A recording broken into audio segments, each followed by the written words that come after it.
नमस्कार, आप देख रहे हैं प्रश्नकाल। मैं हूं प्रीति सिंह। संसदीय लोकतंत्र में कार्यपालिका की निगरानी और जवाबदेही तय करने के लिए विधायिका के पास कई तरह के तरीके हैं। इनमें प्रश्नकाल सबसे महत्वपूर्ण है। संसद के दोनों सदनों में प्रश्नकाल की कार्यवाही के दौरान विभिन्न विषयों से जुड़े सवाल पूछे जाते हैं, जिसका जवाब संबंधित मंत्रालयों की ओर से दिया जाता है।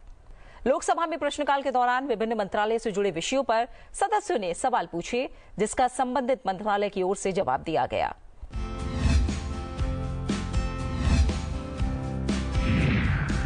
आज के कार्यक्रम का पहला सवाल जुड़ा है जीवन रक्षक दवाओं पर आयात शुल्क करों में कमी से। इस सवाल को पूछा है लोकसभा सांसद विप्लव कुमार देव ने, विनेश भाई मकवाणा, डॉक्टर हेमंत विष्णु सावरा और लुम्बा राम ने। इन सांसदों ने वित्त मंत्रालय से पूछा कि क्या सरकार ने दुर्लभ बीमारियों के लिए जीवन रक्षक दवाओं पर आयात शुल्क या करों को कम करने के लिए कोई कदम उठाए हैं। क्या ऐसे आयातों के मामले में जीएसटी छूट है? ऐसी छूटों को प्राप्त करने की विस्तृत प्रक्रिया क्या है?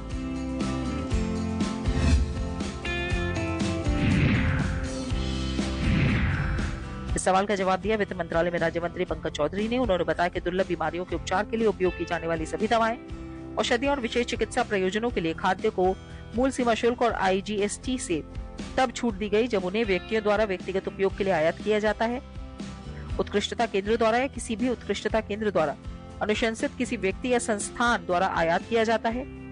केंद्रीय बजट 2025-26 में दुर्लभ बीमारियों के लिए जीवन रक्षक दवाओं को सीमा शुल्क की सूची 4 में जोड़ा गया है, जिस पर 0 मूल सीमा शुल्क लगता है।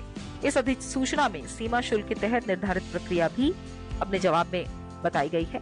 व्यक्तिगत आयात के लिए व्यक्ति को महानिदेशक या उप महानिदेशक या सहायक महानिदेशक स्वास्थ्य सेवाएं नई दिल्ली, राज्य सरकार के स्वास्थ्य सेवाओं के निदेशक या जिले के जिला चिकित्सा अधिकारी, सिविल सर्जन द्वारा क्लियरेंस के समय सीमा शुल्क उपायुक्त या सहायक आयुक्त सीमा शुल्क के समक्ष प्रमाणित एक फॉर्म प्रस्तुत करना होगा, या उपयुक्त या सहायक आयुक्त द्वारा निर्दिष्ट अवधि के भीतर प्रमाण पत्र प्रस्तुत करने के लिए उपायुक्त या सहायक आयुक्त को यथा स्वीकार्य वचनबद्ध देना होगा। ऐसा न करने पर उस पर लगाए जाने वाले शुल्क का भुगतान करना होगा। किसी व्यक्ति या संस्था द्वारा आयात के लिए किसी भी उत्कृष्टता केंद्र द्वारा अनुशंसा की जानी चाहिए, जिसमें प्रमाणित किया गया हो कि वो व्यक्ति जिसके लिए दवाओं या औषधियों का आयात किया जा रहा है वो एक दुर्लभ बीमारी से पीड़ित है और उसे दुर्लभ बीमारी के उपचार के लिए दवाओं या औषधियों की आवश्यकता है।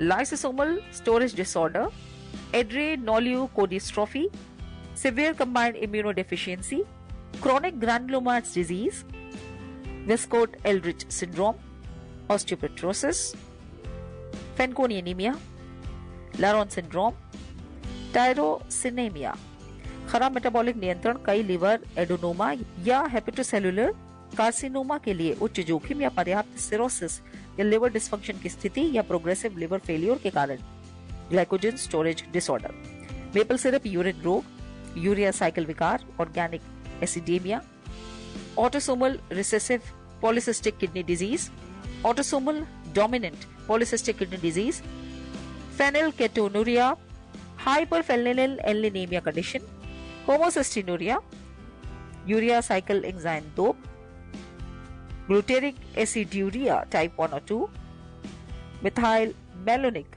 एसिडेमिया, propionic acidemia, isovaleric acidemia, leucine sensitive hypoglycaemia, galactosemia, glucose galactose malabsorption, severe food protein allergy, GH की कमी, Prader Willi syndrome, Turner syndrome, Noonan syndrome, acidemia mitochondrial disorder, acute intermittent porphyria, Wilson रोग, congenital adrenal hyperplasia, neonatal onset multisystem inflammatory रोग, Gaucher रोग type 1 और 3, Hurler syndrome, Hunter syndrome, Pompe रोग, Fabry रोग, MPS, cystic fibrosis, Duchenne muscular dystrophy, spinal muscular atrophy,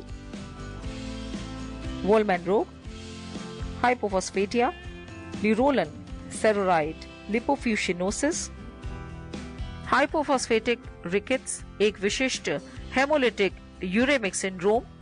आगे अपने जवाब में उन्होंने बताया कि अस्पतालों में एम्स, अखिल भारतीय आयुर्विज्ञान संस्थान नई Delhi, centre for human genetics Bengaluru, institute of post graduate medical education research Kolkata, King Edward memorial hospital Mumbai, Maulana Azad medical college नई Delhi, Nizam institute of medical sciences Secunderabad, PGIMR Chandigarh, Sanjay Gandhi post graduate institute of medical science Lucknow शामिल हैं।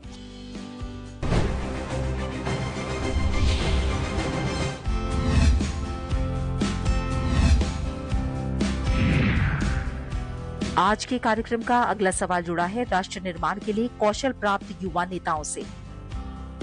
इस सवाल को पूछा है लोकसभा सांसद कमलेश जांगड़े, सुरेश कुमार कश्यप और रविंद्र शुक्ला उर्फ रवि किशन ने। इन सांसदों ने युवा कार्यक्रम और खेल मंत्रालय से पूछा कि युवा नेताओं को विशेषकर हिमाचल प्रदेश में राष्ट्र निर्माण के लिए अपेक्षित कौशल से लैस करने के लिए वार्ता के तहत प्रस्तावित विशिष्ट कार्यक्रमों या कार्यशालाओं के बारे में क्या जानकारी है। क्या ये वार्ता वर्ष 2047 तक विकसित राष्ट्र बनने के भारत के लक्ष्य के अनुरूप है। छत्तीसगढ़ और हिमाचल प्रदेश राज्यों से राष्ट्र निर्माण के लिए अपेक्षित कौशल से लैस किए जाने वाले युवाओं की संख्या कितनी है।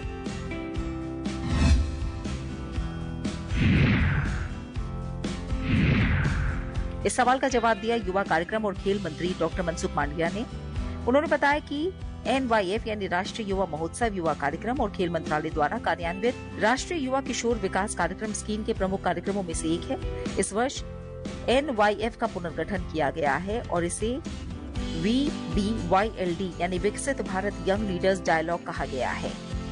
VBYLD 2025 NYF मंच को व्यापक बनाने और युवाओं को अधिक गहनता से जुड़ने का एक प्रयास था। ये सार्वजनिक मामलों में 1 लाख युवाओं को शामिल करने, उन्हें विकसित भारत के लिए राष्ट्रीय विकास और नेतृत्व का एक सार्थक क्षेत्र बनाने के लिए एक राष्ट्रीय मंच प्रदान करने के प्रधानमंत्री के स्वतंत्रता दिवस के दृष्टिकोण के साथ जुड़ने का एक प्रयास था। इस डायलॉग में युवाओं को विकसित भारत के विभिन्न पहलुओं के बारे में लिखने के लिए प्रोत्साहित किया गया। डायलॉग ने उन्हें बड़े सपने देखने और विकसित भारत 2047 के दृष्टिकोण की दिशा में काम करने के लिए प्रोत्साहित किया। VBYLD 2025 हिमाचल प्रदेश और छत्तीसगढ़ राज्यों सहित देश भर में 30 लाख प्रेरित युवाओं को एक साथ लेकर आया। 28वें राष्ट्रीय युवा महोत्सव में प्रतिभागिता के लिए कुल लगभग 2500 उत्साही युवा चयनित किए गए थे। एक योग्यता आधारित बहुमंचीय प्रक्रिया के माध्यम से 10 से 12 जनवरी 2025 तक विकसित भारत युवा नेता डायलॉग 2025 आयोजित किया गया, जो भारत के 15 से 29 आयु वर्ग के युवाओं का प्रतिनिधित्व करता है। डायलॉग से निकली प्रस्तुतियां माननीय प्रधानमंत्री के समक्ष प्रस्तुत की गयी। VBYLD 2025 एक ऐतिहासिक कार्यक्रम के रूप में उभरा, जो अगली पीढ़ी के नेताओं, नव प्रवर्तकों और विचारकों को बढ़ावा देगा, जो भारत के विकास को आगे बढ़ाएंगे। विकसित भारत ट्रैक और ट्रेडिशनल ट्रैक के चयनित प्रतिभागी युवा इनोवेटर्स, स्वयं सेवक जैसे VBYLD 2025 का हिस्सा बने। इसके अतिरिक्त 6 करोड़ से अधिक युवाओं और अन्य लोगों ने विभिन्न सोशल मीडिया प्लेटफॉर्म के माध्यम से इस कार्यक्रम को देखा। विकसित भारत यंग लीडर्स डायलॉग के अंतर्गत युवाओं के लिए कोई विशिष्ट कार्यक्रम या कार्यशाला आयोजित नहीं की गई। VBYLD के भाग के रूप में विकसित भारत चैलेंज को 4 चरणों यानी विकसित भारत क्विज, विकसित भारत निबंध, विकसित भारत PPT चैलेंज और विकसित भारत चैंपियनशिप 12 जनवरी 2025 को भारत मंडपम नई दिल्ली में आयोजित किया गया। आगे अपने जवाब में उन्होंने बताया कि विकसित भारत चैलेंज के दौरान चर्चा के 10 विषय थे। इन विषयों में शामिल हैं विकास भी, विरासत भी, महिलाओं को सशक्त बनाना और सोशल इंडिकेटर्स में सुधार करना, विकसित भारत के लिए तकनीक, भारत को वैश्विक विनिर्माण महाशक्ति बनाना, भविष्य के लिए अवसंरचना का निर्माण, कृषि में उत्पादकता बढ़ाना, भारत को पूर्णतः सस्टेनेबल भविष्य की ओर ले जाना, विकसित भारत के लिए युवाओं को सशक्त बनाना, भारत को विश्व की स्टार्टअप राजधानी बनाना, भारत को एक्सपोर्टिंग और फिट राष्ट्र बनाना।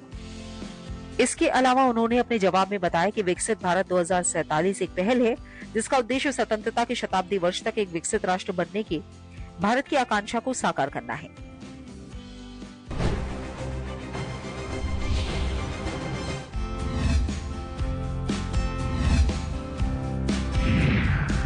आज के कार्यक्रम का अगला सवाल जुड़ा है PMKVY 4.0 के अंतर्गत नौकरी के लिए कुशल कामगारों को तैयार करने से। इस सवाल को पूछा है लोकसभा सांसद शांभवी, राजेश वर्मा, डॉक्टर श्रीकांत एकनाथ शिंदे और रविंद्र दत्ताराम वायकर ने।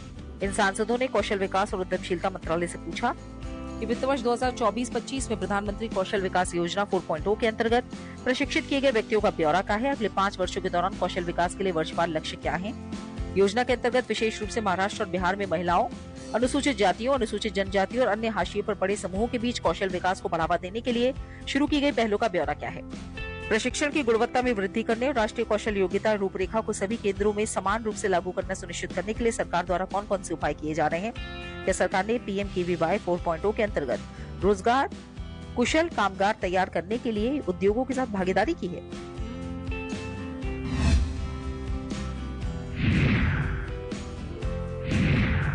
इस सवाल का जवाब कौशल विकास और उद्यमशीलता मंत्रालय में राज्य मंत्री जयंत चौधरी ने दिया। उन्होंने बताया कि कौशल विकास और उद्यमशीलता मंत्रालय 2022-23 से प्रधानमंत्री कौशल विकास योजना 4.0 को लागू कर रहा है, जो 2022-23 से 2025-26 तक 4 वर्षों की अवधि के लिए देश भर के युवाओं को अल्पकालिक प्रशिक्षण के माध्यम से 1.5 करोड़ उम्मीदवारों को कौशल प्रदान करने और पूर्व शिक्षण की मान्यता के माध्यम से कौशल उन्नयन और पुनः कौशलीकरण के लिए एक मार्ग संचालित योजना है। मंत्रालय ने महिलाओं, अनुसूचित जातियों, अनुसूचित जनजातियों और अन्य सीमांत समूहों में कौशल विकास को बढ़ावा देने के लिए PMKVY 4.0 के तहत विभिन्न पहले की हैं। इस योजना का फोकस ये सुनिश्चित करके समावेशिता में सुधार करना है कि अनुसूचित जाति, अनुसूचित जनजाति, महिलाएं और अन्य हाशिए के समुदाय कौशल प्रशिक्षण ले सके और लाभकारी मजदूरी या स्वरोजगार तक पहुंच सके। इसके अलावा सामान्य मानदंडों में परिभाषित विशेष समूहों, महिलाओं और विकलांग व्यक्तियों और विशेष क्षेत्रों के भीतर और बाहर प्रशिक्षण के लिए बोर्डिंग, लॉजिंग और परिवहन सुविधाएं प्रदान की जा रही हैं। इसके अलावा विशेष परियोजनाओं के तहत परियोजनाएं प्रशिक्षण महिलाओं जैसे हाशिए पर और कमजोर समूहों को लक्षित करके आवासीय प्रशिक्षण के साथ शुरू किए जा सकते हैं। सामान्य मानदंडों के अनुसार गैर आवासीय प्रशिक्षण के मामले में महिलाओं और दिव्यांगों के लिए वाहन सुविधा भी अनुमत है। बिहार और महाराष्ट्र राज्य में 31 दिसंबर 2024 तक PMKVY 4.0 के तहत प्रशिक्षित महिलाओं, अनुसूचित जाति, अनुसूचित जनजाति और अन्य पिछड़ा वर्ग के उम्मीदवारों की संख्या का विवरण भी दिया गया है। प्रशिक्षित महिला उम्मीदवारों की बात करें तो बिहार में ये आंकड़ा 54,099 है। बिहार में प्रशिक्षित SC उम्मीदवार 13,858 है। वहीं बिहार में प्रशिक्षित ST उम्मीदवारों की संख्या 2034 है। प्रशिक्षित OBC उम्मीदवार 65,294 है। प्रशिक्षित महिला उम्मीदवारों की बात करें तो महाराष्ट्र में ये आंकड़ा 47,471 है। महाराष्ट्र में प्रशिक्षित SC उम्मीदवार 13,161 है। वहीं महाराष्ट्र में प्रशिक्षित ST उम्मीदवारों की संख्या 3,921 है। प्रशिक्षित OBC उम्मीदवार 34,081 हैं। आगे अपने जवाब में उन्होंने बताया कि भारत सरकार ने प्रशिक्षण की गुणवत्ता में सुधार लाने और सभी केंद्रों में NSQF संरेखण सुनिश्चित करने के लिए PMKVY 4.0 के तहत उपायों को लागू किया है। इनमें मानकीकृत प्रशिक्षण कार्यक्रम, ऑन द जॉब प्रशिक्षण और प्रशिक्षण केंद्रों पर आवश्यक बुनियादी ढांचे का प्रावधान शामिल है। प्रशिक्षकों के पास प्रमाण पत्र होना चाहिए और उच्च मानकों को बनाए रखने के लिए उन्हें प्रशिक्षकों का प्रशिक्षण कार्यक्रम से गुजरना होगा। नियमित मूल्यांकन, प्रमाणन और तीसरे पक्ष के ऑडिट, अनुपालन और प्रभावशीलता को और सुनिश्चित करते हैं। इस योजना ने उद्योग भागीदारों के साथ मिलकर काम किया है ताकि नौकरी के लिए तैयार कुशल कर्मचारी तैयार किए जा सके। उद्योग के गठजोड़ से डिजाइन किए गए पाठ्यक्रम और ऑन द जॉब प्रशिक्षण पर ध्यान केंद्रित करते हैं। यह सहयोग सुनिश्चित करता है कि प्रशिक्षित उम्मीदवारों को वास्तविक दुनिया के उद्योग के माहौल का अनुभव हो, जिससे उनके रोजगार क्षमता बढ़े। PMKVY योजना के तहत योजना के पहले 3 संस्करणों में शॉर्ट टर्म ट्रेनिंग घटक में प्लेसमेंट को ट्रैक किया गया था, जो कि PMKVY 1, PMKVY 2 और PMKVY 3 है, जिन्हें वित्त वर्ष 2015-16 से वित्त वर्ष 2021-22 तक लागू किया गया। PMKVY 4 के तहत हमारे प्रशिक्षित उम्मीदवारों को अपने विविध करियर पथ चुनने के लिए सशक्त बनाने पर ध्यान केंद्रित किया गया है और इसके लिए उपयुक्त रूप से ये उन्मुख है। हालांकि रोजगार के अवसरों को सक्षम बनाने के लिए skill India digital hub portal को इन स्टॉप प्लेटफॉर्म के रूप में भी आरंभ किया गया है, जो विभिन्न प्रकार के हितधारकों को लक्षित करते हुए आजीवन सेवाओं की एक श्रृंखला प्रदान करने के लिए कौशल, शिक्षा, रोजगार और उद्यमिता पारिस्थितिकी प्रणालियों को एकीकृत करता है। संभावित नियोक्ताओं से जुड़ने के लिए प्रशिक्षित उम्मीदवारों का विवरण SIDH पोर्टल पर भी उपलब्ध है।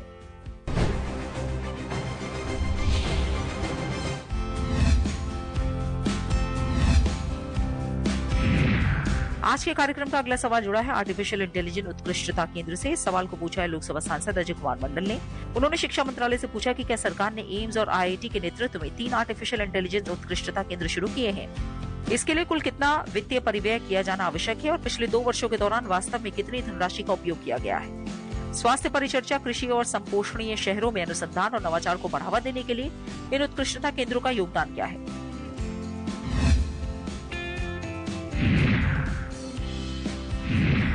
इस सवाल का जवाब शिक्षा मंत्रालय में राज्य मंत्री डॉक्टर सुकांत मजूमदार ने दिया। उन्होंने बताया कि मेक AI इन इंडिया और make AI work for India के विजन के लिए आर्टिफिशियल इंटेलिजेंस के लिए उत्कृष्टता केंद्रों के संबंध में बजट घोषणा 2023-24 के पैरा 60 के अनुसरण में सरकार ने वित्त वर्ष 2023-24 से वित्त वर्ष 2027-28 की अवधि के दौरान 990 करोड़ रुपए के कुल वित्तीय परिव्यय के साथ स्वास्थ्य, कृषि और संपोषणीय शहरों के क्षेत्रों में एक आर्टिफिशियल इंटेलिजेंस में 3 उत्कृष्टता केंद्रों की स्थापना को अनुमोदित किया है। उद्योग और AI के क्षेत्र में विशेषज्ञों, शिक्षाविदों, संबंधित मंत्रालयों के प्रतिनिधियों की एक शीर्ष समिति ने स्वास्थ्य, कृषि और संपोषणीय शहरों के क्षेत्रों में AIIMS Delhi, IIT Delhi, IIT रोपड़ और IIT कानपुर के नेतृत्व वाले संघों का चयन किया है। इन तीनों क्षेत्रों में अंतर विषयक अनुसंधान करने, अत्याधुनिक अनुप्रयोग विकसित करने, उचित समाधान करने के लिए उन उत्कृष्टता केंद्रों को डिजाइन किया गया है। इस पहल का उद्देश्य इन महत्वपूर्ण क्षेत्रों में एक प्रभावी एआई पारिस्थितिकी तंत्र को सक्रिय करना और गुणवत्तापूर्ण मानव संसाधनों का प्रेषण करना है। इन संघों से प्राप्त अनुसंधान और प्रौद्योगिकी विकास परिणामों को इन क्षेत्रों में सरकारी योजनाओं के साथ सहजता से एकीकृत करने की भी परिकल्पना की गई है, जिससे अत्याधुनिक नवाचारों का सार्वजनिक लाभ के लिए कार्यान्वयन योग्य समाधानों में परिवर्तन सुनिश्चित हो सके।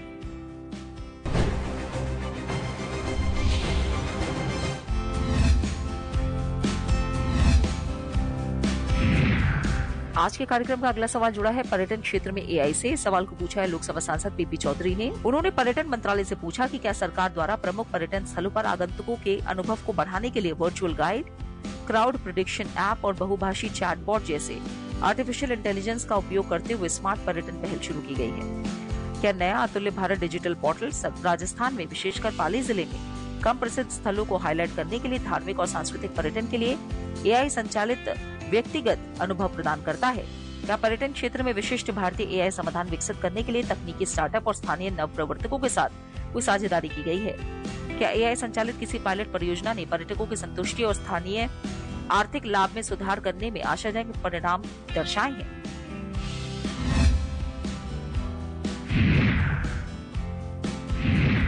इस सवाल का जवाब दिया पर्यटन मंत्री गजेंद्र सिंह शेखावत ने। उन्होंने बताया कि पर्यटन का विकास मुख्य रूप से संबंधित राज्य सरकारों, संघ राज्य क्षेत्रों, प्रशासनों द्वारा किया जाता है।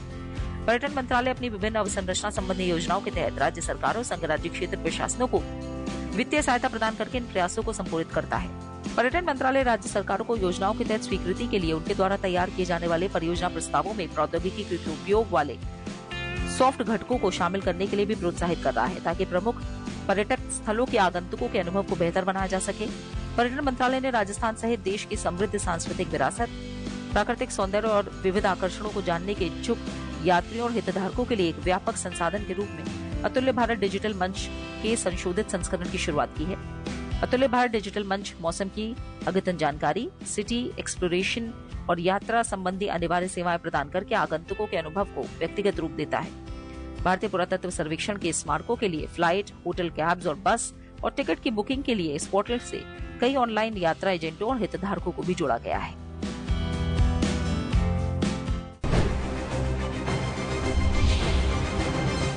राज्यसभा में प्रश्नकाल के दौरान विभिन्न दलों के सांसदों ने मंत्रालयों से जुड़े कई विषयों पर सवाल पूछे, जिसका सरकार की ओर से जवाब दिया गया।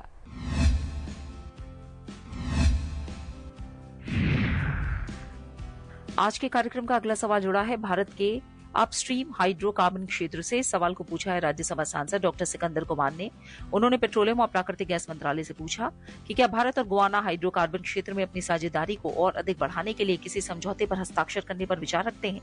क्या भारतीय कंपनी को गुआना के ईएनपी क्षेत्र में भाग लेने का अवसर प्रदान करने का भी प्रस्ताव है? क्या इस सहयोग से द्विपक्षीय व्यापार मजबूत होगा और अपस्ट्रीम परियोजनाओं में वैश्विक तेल और गैस कंपनियों के साथ काम करने से अनुभव प्राप्त होगा, जिससे आत्मनिर्भर भारत के विजन को बढ़ावा मिलेगा? इस सवाल का जवाब दिया पेट्रोलियम और प्राकृतिक गैस मंत्रालय में राज्य मंत्री सुरेश गोपी ने। उन्होंने बताया कि प्रधानमंत्री की 19 से 21 नवंबर 2024 तक गुआना की राजकीय यात्रा के दौरान भारत सरकार और गुआना सरकार के बीच हाइड्रोकार्बन क्षेत्र में सहयोग पर एक समझौता ज्ञापन पर हस्ताक्षर किए गए हैं। ये एमओयू भारतीय कंपनियों को गुआना के अन्वेषण और उत्पाद क्षेत्र में भाग लेने के लिए अवसर प्रदान करता है। इस एमओयू में पारस्परिक लाभ के लिए द्विपक्षीय हाइड्रोकार्बन व्यापार और द्विपक्षीय निवेश को बढ़ावा देने की रूपरेखा दी गई है।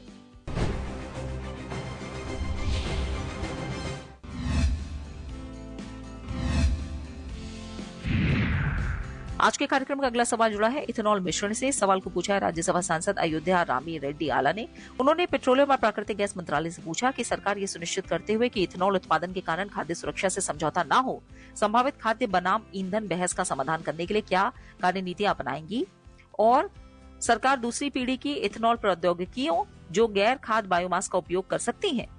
क्या सरकार वर्ष 2025 तक 20% इथेनॉल मिश्रण के लक्ष्य को प्राप्त करने के लागत लाभ संबंधी निहितार्थों का विस्तृत विश्लेषण उपलब्ध करा सकती है, और सरकार इथेनॉल मिश्रण से जुड़ी अवसंरचना संबंधी चुनौतियों जैसे भंडारण, परिवहन और वितरण का समाधान किस प्रकार करेगी? इस सवाल का जवाब पेट्रोलियम और प्राकृतिक गैस मंत्रालय में राज्य मंत्री सुरेश गोपी ने दिया। उन्होंने बताया कि राज्य जैव ईंधन नीति 2018 संशोधित वर्ष 2022 में राष्ट्रीय जैव ईंधन समन्वय समिति द्वारा घोषित अधिशेष चरण के दौरान खाद्यान्नों के उपयोग की अनुमति प्रदान की गई है। ये नीति मकई, कसावा, सड़े हुए आलू, टूटे हुए चावल जैसे क्षतिग्रस्त खाद्यान्न, मानव उपभोग के लिए अनुपयुक्त खाद्यान्न, मक्का, गन्ना, रस और शीरा, कृषि अवशेष जैसे फीड स्टॉक के उपयोग को भी बढ़ावा देती है और प्रोत्साहित करती है। इथेनॉल उत्पादन के लिए व्यक्तिगत फीड स्टॉक के उपयोग की सीमा वार्षिक आधार पर बदलती रहती है, जो उपलब्धता, लागत, आर्थिक व्यवहार्यता, बाजार की मांग और नीतिगत प्रोत्साहन जैसे कारकों से प्रभावित होती है। इसके अलावा दूसरी पीढ़ी के इथेनॉल उत्पादन के लिए गैर खाद्य बायोमास के उपयोग को प्रोत्साहित करने के निमित्त भारत सरकार के लिग्नोसेल्यूलोसिक बायोमास और अन्य नवीकरणीय फीडस्टॉक का उपयोग करके एकीकृत 2G जैव इथेनॉल परियोजनाओं को वित्तीय सहायता प्रदान करने के लिए 2019 में प्रधानमंत्री G1 योजना आरंभ की गई है। आगे अपने जवाब में उन्होंने बताया कि भारत में इथेनॉल मिश्रण के लिए रोड मैप 2020-2025 के अनुसार एक सफल E20 यानी पेट्रोल में 20% इथेनॉल मिश्रण कार्यक्रम से देश को प्रतिवर्ष लगभग $4 बिलियन अमेरिकी डॉलर की बचत हो सकती है। इथेनॉल की कमी वाले राज्यों में समर्पित इथेनॉल संयंत्रों की स्थापना किए जाने से पेट्रोल खपत केंद्र के निकट इथेनॉल को उपलब्ध कराया गया है, जिससे परिवहन में इष्टतम उपयोग सुनिश्चित हुआ है। आसवनियों और सार्वजनिक क्षेत्र की तेल विपणन कंपनियों को पर्याप्त इथेनॉल भंडारण क्षमता सृजित करने के निर्देश दिए गए हैं। इसके अलावा OMCs ने वार्षिक उठान के लिए 232 इथेनॉल संयंत्रों के साथ दीर्घकालिक उठान समझौतों पर हस्ताक्षर किए हैं। उच्च मिश्रण प्रतिशत के लिए भंडारण क्षमता का विस्तार किया है और E20 कार्यक्रम को सुचारू रूप से कार्यान्वित करने के लिए अभावग्रस्त क्षेत्रों में रेल के माध्यम से इथेनॉल मिश्रित पेट्रोल का परिवहन आरंभ किया है।